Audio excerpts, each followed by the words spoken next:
E aí? Hoje a gente vai mergulhar numa das ferramentas mais poderosas do cálculo, a regra da cadeia.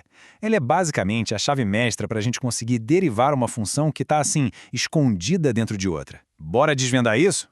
Olha só para uma função como essa. Com uma expressão dentro da outra, a coisa complica um pouco, né? As regras de derivação, que a gente já conhece, tipo a regra da potência, bom, elas sozinhas não dão conta do recado aqui. A gente precisa de uma ferramenta especial para destravar esse tipo de problema. Esse aqui é o nosso roteiro, o nosso mapa para a gente não se perder. Primeiro, vamos entender o que são essas funções aninhadas. Depois, a gente revela a fórmula da regra da cadeia, transforma ela num método bem prático e, claro, coloca tudo em ação com vários exemplos, passo a passo. Ok, primeiro passo, a gente precisa entender com que estamos lidando. As funções compostas são como aquelas bonecas russas, sabe? As matrioscas. Uma boneca tem outra dentro, que tem outra. Na matemática é a mesma ideia. Uma função opera em cima do resultado de outra função.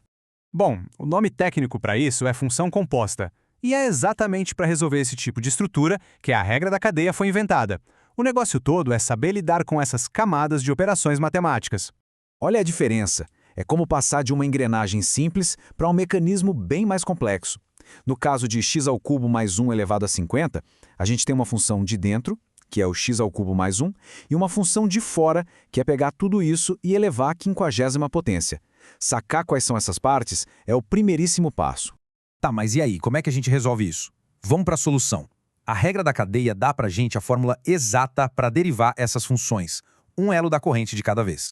E aqui está ela. Para derivar a função toda, a gente primeiro deriva a função de fora. Mas atenção, mantendo a de dentro quietinha, do jeito que ela está. Depois, a gente pega tudo isso e multiplica pela derivada da função de dentro. Pode parecer um pouco abstrato, mas a ideia é simples. Derivar as camadas, uma por vez. Outro jeito bem legal de ver isso é com a notação de Leibniz. Ela realmente mostra por que o nome é regra da cadeia. Pensa assim, y depende de u e u depende de x. Para achar a variação de y em relação a x, a gente multiplica a variação de y em relação a u pela variação de u em relação a x. É como se os du se cancelassem, conectando os elos da corrente. Uma forma super elegante de ver como as taxas de variação estão todas ligadas. Fórmulas são ótimas, claro, mas vamos traduzir isso para um método prático, uma receitinha de bolo que dá para lembrar fácil. Eu gosto de chamar de método de fora para dentro e ele funciona sempre.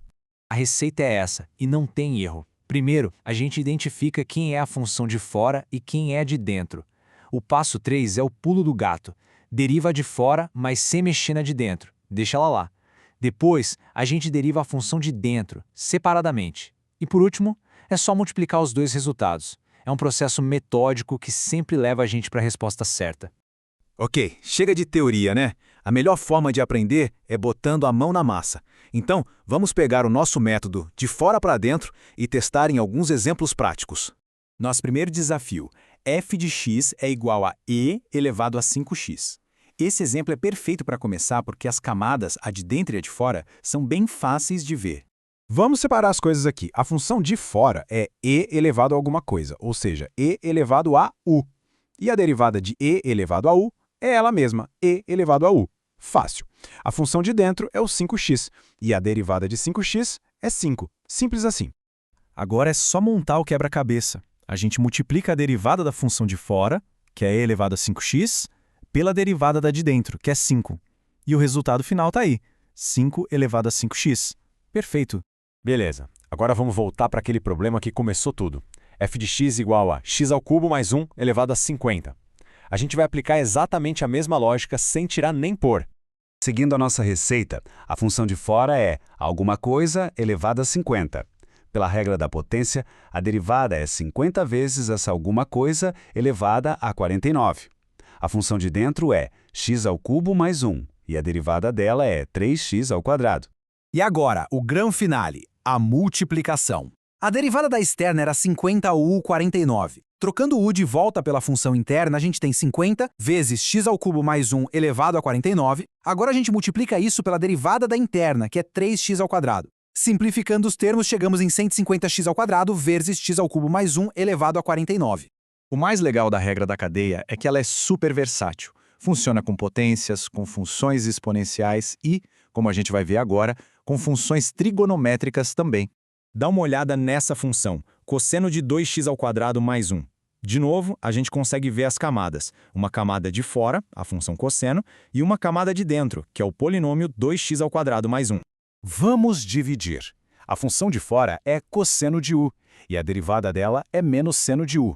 A função de dentro é 2x² mais 1, e a derivada dela é 4x. Pronto, já temos todas as peças do nosso quebra-cabeça. E agora, montando a resposta. A derivada da externa, menos seno, com a interna intacta, dá menos seno de 2x² mais 1. Aí a gente multiplica pela derivada da interna, que é 4x. Reorganizando para ficar mais bonito, a gente joga o menos 4x para frente e temos menos 4x seno de 2x² mais 1.